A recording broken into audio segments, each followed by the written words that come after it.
So guys, come back with collection of data, sources of secondary data. इसको हम पढ़ना शुरू करते हैं. The source of secondary data can broadly be classified into two heads. दो head में आप इसको डिवाइड कर सकते हैं. दो हेड में कैसे? पब्लिश्ड और अनपब्लिश्ड. पब्लिश्ड यानी जो कलेक्ट हुआ और पब्लिश हो गया. जैसे न्यूज़पेपर में कोई न्यूज छप गई और उसको देख करके आपने उससे कोई बुक बना ली, उसका डाटा कलेक्ट कर करके कोई आपने बुक बना ली, या जनरल नॉलेज के क्वेश्चंस बन गए, या फिर कुछ ऐसी एजेंसियां होती हैं जो डाटा कलेक्ट कर लेती हैं और उनको पब्लिश नहीं करती हैं, तो वो अनपब्लिश्ड सोर्स कहलाता है. पब्लिश्ड सोर्स,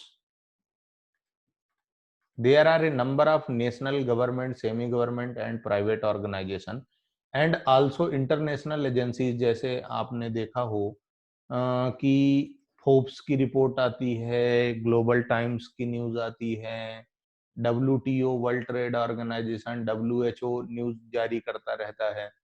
तो ये जो है ये पब्लिश्ड डाटा होते हैं. ये जो डाटा कलेक्ट करते हैं वो पब्लिश्ड डाटा कहलाता है. Agencies which collect statistical data in different fields like national income, population, prices, employment, wages, export, import, इन अलग अलग फील्ड्स पर डाटा पब्लिश होता है. वो लोग डाटा कलेक्ट करते हैं रेगुलर बेसिस में, और मंथली, एनुअली, क्वार्टरली, 15 दिन, वीकली, डेली, ऐसे करके वो लोग डाटा को पब्लिश करते रहते हैं. Important important published source of data क्या है? ऑफ इम्पोर्टेंट कौन से हैं सोर्सेस जहां से आपको पब्लिश्ड डाटा मिलेगा? वो है official publication of central and state government का, जो ऑफिशियल गजट में पेपर आता है, या 5 ईयर प्लान आता है, या इकोनॉमिक सर्वे आता है गवर्नमेंट का, या फिर एनुअल इंडियन बुक आती है, या फिर सेंसस की रिपोर्ट आती है. तो वो क्या होता है कि इम्पोर्टेंट डाटा होता है. सेमी गवर्नमेंट पब्लिकेशंस यानी कि जैसे municipality, district board publish report publish करती है, death rate, birth rate, education, sanitation, या फिर अदर फील्ड में. Report of committees and commissions, government कई बार कुछ कमेटी बिठा देती, जैसे गंगा की सफाई के लिए कमेटी बनाई गई थी. तो लाइक दैट ऐसे गवर्नमेंट कई चीजों के लिए कमीशन बना देता है, या कमेटी बना देता है. जैसे आजकल स्वच्छता अभियान चल रहा है, तो इसमें कमेटी बनी हुई है, वो रैंकिंग देती कौन सा शहर साफ सुथरा है, कौन कितना क्या है. तो वो चीज जो रिपोर्ट होती हैं वो भी रिलायबल सोर्सेस होते हैं. वहाँ की जानकारियां नॉर्मली अच्छी होती हैं और करेक्ट होती हैं, वहां से भी आप जानकारियां ले सकते हैं. फिर हम आगे आए, the report became the source of secondary data. जितनी भी पब्लिश्ड हैं वो सब, जैसे नरिशमन नरिसी नरिसिम्हन कमेटी रिपोर्ट और पे इस कमीशन रिपोर्ट.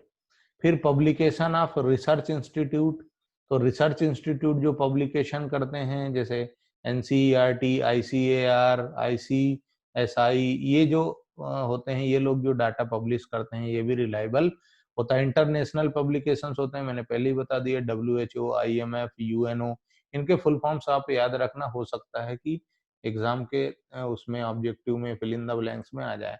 प्राइवेट पब्लिकेशंस भी हैं, जैसे stock exchange, national council skill of applied economic research, ये लोग भी रेगुलर डाटा पब्लिश करते हैं. फिर पब्लिकेशन ऑफ ट्रेड एसोसिएशंस जो होते हैं, जैसे चार्टर्ड अकाउंटेंट, ट्रेड एसोसिएशन, ये लोग भी डाटा पब्लिश करते हैं. न्यूज़पेपर और मैगजीन में आता है, जैसे India today, business today, outlook money, express, economic times. अब बात करते हैं हम अनपब्लिश्ड सोर्स की. When data collected by someone is not published and is taken by another person for purpose of investigation. मान लो एक बंदे ने डाटा कलेक्ट किया और उसको पब्लिश नहीं किया, और उस कलेक्टेड डाटा को किसी दूसरे बंदे ने यूज कर लिया अपने अपने इन्वेस्टिगेशन पर्पस के लिए, तो वो क्या कहलाता है गाइस? क्या कहलाता है मेरे प्यारे बच्चों? वो कहलाता है unpublished secondary data report prepared by private investigation companies. Many investigations of private nature and their findings are not published. वो पब्लिश नहीं होते हैं क्योंकि वो कलेक्ट ही करते हैं कि डाटा बेच करके हम अपनी इनकम जनरेट करेंगे। तो वो पब्लिश करने के बजाय वो जिन जरूरत जो इन्वेस्टिगेटर्स होते हैं उनको सेल आउट कर देते हैं। Many investigators are of private nature and their findings are not published. Such unpublished data is usually meant for the use of members only. वो अपने members को जानकारी देने के लिए वो डाटा कलेक्ट करते हैं, बस इसलिए वो पब्लिश नहीं होता। लिमिटेशंस क्या है सेकेंडरी डाटा के कि no proper procedure is adopted to collect data. Proper procedure जितनी भी आप पीछे पढ़ के आए हो, कोई प्रोसीजर ऐसी अडॉप्ट नहीं होती है सेकेंडरी डाटा में। इन्फ्लुएंस्ड हो सकता है, इन्वेस्टिगेटर अपने हिसाब से भी उसको एडजस्ट करता है। Secondary data sometimes lack stand accuracy, सही नहीं होती है। May not cover the full period of investigation, पूरा जो एक सेशन है उसको कवर ना करे, ऐसा भी यहाँ हो सकता है। उसके बाद precautions in the use of secondary data, आपको क्या ध्यान रखना है, उसकी रिलायबिलिटी का ध्यान रखना है, सुटेबिलिटी का ध्यान रखना है कि आपका पर्पस फुलफिल हो रहा है या नहीं, क्योंकि वो डाटा कब कलेक्ट हुआ है, उसका टाइम इम्पोर्टेंट है, ऑब्जेक्टिव इम्पोर्टेंट है, होमोजीनियस है या नहीं है, ये सारी बातें आपको उसको करते टाइम ध्यान रखना है। यानी रिलायबिलिटी सही है या नहीं है, एक्यूरेसी चेक करना है, सुटेबिलिटी है में। उसके बाद सेंसस एंड सैंपलिंग पर क्या इफेक्ट आ रहा है उसका। उसके बाद एडिक्वेसी और एक्यूरेसी आपको चेक करना है। There are some agencies both at the national and state level which collect data। National और स्टेट लेवल पर एजेंसीज हैं जो डाटा कलेक्ट करती हैं, जैसे NSSO national level are census of India, national sample survey organisation, central statistical organisation, regional general of India, directorate general of commercial intelligence and statistics, labour bureau etcetera. NSSO census, ये दो category हैं जो discuss करते हैं। तो census of India क्या कहता है? The census of India provides the most complete and continuous demographic record of population. सबसे कंटिन्यूअस रिपोर्ट इसकी आती है डेमोग्राफिक रिकॉर्ड की of population. The census is being regularly conducted every 10 year. हर साल 10 साल में जनसंख्या की गणना होती है। 1981 से, यानी पहली बार 1981 में, फिर 1991 में, फिर 2001 में, फिर 2011 में, और अब कब होगी पॉपुलेशन काउंटिंग? 2021 में। 2020 तो 2020 रहा। The first census after independence was held in 1951। पहली बार काउंटिंग जो हुई वो 1951 में हुई। Indian census has been a fascinating source of data to scholars and researchers in demographic, economic, anthropology, sociology, statistics and many other discipline के लिए census data Indian जो collect होता है और वो यूजफुल रहता है। The responsibility of conducting section census, census मतलब population counting, rest with the office of the regional general and census commission. उसकी उस पर डिपेंड करता है कि वो कब कैसे क्या मेथड सप्लाई करके करेगा, पूरी की पूरी उसी की कंडक्शन की जिम्मेदारी होती है। Census collects information on various aspect of population, various aspect लगाता है, यानी size, density, sex ratio, literacy, migration, rural urban distribution etcetera.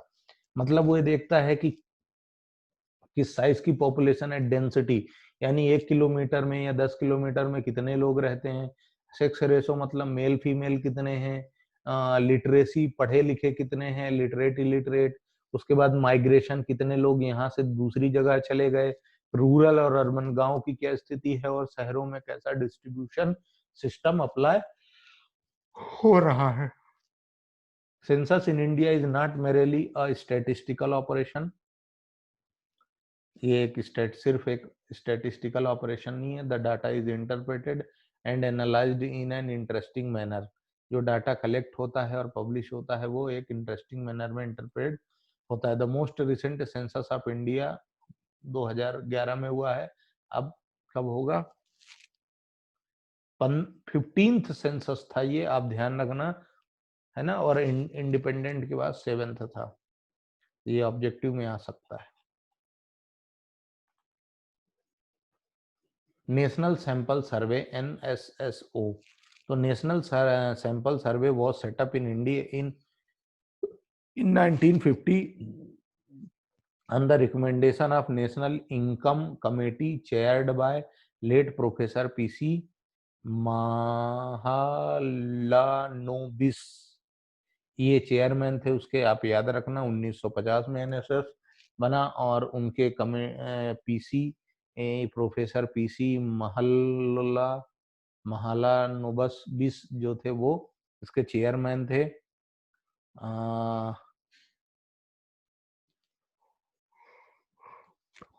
Basic M क्या था एनएसएस को सेटअप करने का कि large gaps in statistical data for computation of national income, computation के लिए सेटअप किया गया था। ने was recognised as national sample survey organisation. मार्च 1970 में इसको एनएसएस से एनएसएसओ कर दिया गया और गवर्नमेंट प्रोग्राम करने लग गई सोशल और इकोनॉमिक सर्वे के लिए।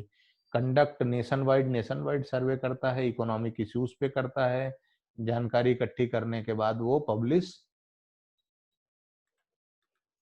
भी करता है। सर्वेक्षण कहा जाता है इसको, जो जो वो जर्नल क्वार्टरली जनरल पब्लिश करता है जिसको सर्वेक्षण कहा जाता है। और आप ये ध्यान रखना कि क्या कहा जाता है सर्वेक्षण। एनएसएस प्रोवाइड्स पीरियोडिक एस्टिमेट देता है लिटरेसी पे, स्कूल एनरोलमेंट पे, एजुकेशनल सर्विसेज को का, employment unemployment, manufacturing, service, trading, इनसे रिलेटेड ये डाटा पब्लिश करता है। डिस्ट्रीब्यूशन सिस्टम पे, चाइल्ड केयर पे, मैटरनिटी पे, मॉर्बिडिटी पे, इन चीजों पर ये डाटा कलेक्ट करके और पब्लिश करता है अलग अलग जानकारियां। ठीक है guys. Also undertake the field work of annual survey, annual सर्वे भी करता है इंडस्ट्रीज का, क्रॉप का भी करता है यानी खेती बाड़ी का भी करता है डाटा कलेक्ट, रूरल और अर्बन दोनों जगह पर डाटा कलेक्शन का काम ये करता है, प्राइस इंडेक्स भी तैयार करता है। NSSO is involve in 3 types of survey, social, economic, annual survey of industries, agricultural survey. 3 तरह के सर्वे परफॉर्म करता है, आप बिल्कुल याद रखना। Under socio economic survey, the entire responsibility of survey from its design to release the report, पूरी की पूरी जिम्मेदारी इसी की होती है। ऑर्गेनाइजेशन हैज 4 डिवीजन, 4 डिवीजन है, survey design and research division, SDRR, SDRD, field operation division, फोर्ड और data processing division, DPD, coordination and publication division, CPD। ये आप ध्यान रखना इसके 4 डिवीजन क्या है। एक्टिविटीज ऑफ, चाहे तो नोट भी कर लेना, एक्टिविटीज ऑफ एनएसएसओ, क्या एक्टिविटी करता है वो ऊपर हालांकि पढ़ चुके हैं पर फिर से एक बार देख लो। Carries out multi subject integrated socio economic survey, ये हमने यहाँ पर पढ़ा था कि क्या क्या करता है। Employment, unemployment, manufacturing, education, utilisation, school literacy, child care, mortality, morbidity, PDS system, इन सबका करता है मल्टीपल। अंडरटेक फील्ड वर्क भी लेता है एनुअल सर्वे का, मतलब फॉलो अप भी लेता है और उसकी प्रिंटिंग का भी जिम्मे इसके पास होता है। Conduct sample checks on area enumeration and crop estimation survey, statistical agencies का भी काम करता है। अर्बन फ्रेम्स, शहरी क्षेत्रों के डिजाइन भी तैयार करता है। यूजफुल डाटा, प्राइजेस का डाटा कलेक्ट करता है, अर्बन और शहरी दोनों, गांव और शहर दोनों का। कंडक्ट्स एडहॉक सर्वे, एडहॉक सर्वे, पायलट इंक्वायरी भी एडॉप्ट करता है। आई थिंक सो ये चैप्टर यहाँ से फिनिश होता है। Yes, the chapter is finished. आप इसको देखो, कोई इशू है तो आप मुझसे पूछ सकते हैं। कुछ हम इसके क्वेश्चंस देख लेते हैं।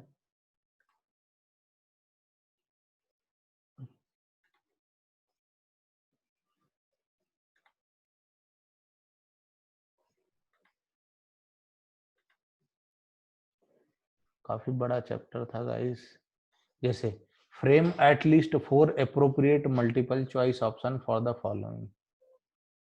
Which of the following is the most important when you buy a new dress? आप जब एक न्यू ड्रेस बाय करेंगे तो क्या क्वेश्चन आयर बनेगा? प्राइस देखेंगे, क्वालिटी देखेंगे, फैशन, ब्रांड एटसेट्रा। ये नहीं। जैसे ये क्वेश्चन उसका है, आगे देखते हैं।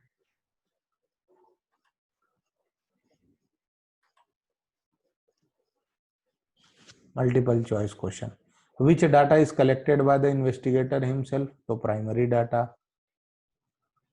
Data collected from the Times of India is an example of secondary data, क्योंकि ये पब्लिश्ड डाटा आता है। Data collected on a religion from the census report are secondary data होता है। When population under investigation is infinite, we should use sample method. Sample method. Population under, population का मतलब ये जनसंख्या से नहीं है, पॉपुलेशन यानी यूनिवर्स की पॉपुलेशन, यानी जो एरिया ऑफ इन्वेस्टिगेशन है उसकी बात हो रही है, यहाँ पर सैंपल मेथड ही आता है। Data from secondary source are, secondary sources कहाँ से कलेक्ट होते हैं? देखो, collected from other purpose than the current study, obtained from the newspaper, more reliable than data. A और बी दोनों सही हैं। Primary data is preferred over secondary data where, कहाँ? जब टाइम अवेलेबल इन शॉर्ट है, origin data is needed, accuracy is important, much accuracy is not required, origin data is needed. Accuracy और origin के time पर primary data. फिर the data collected on the height of group of student after recording there Heights with measuring tape, tape से आपने उसके बाद data collect किया, तो ये कौन सा होगा? प्राइमरी ही होगा, पहली बार हुआ है। ऐसे करके आपके कुछ क्वेश्चंस आएंगे,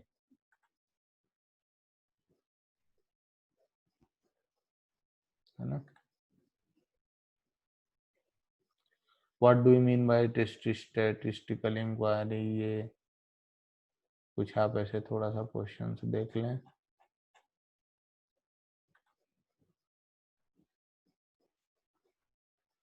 Mention two situations where direct personal investigation is suitable, a limited area of investigation, greater accuracy.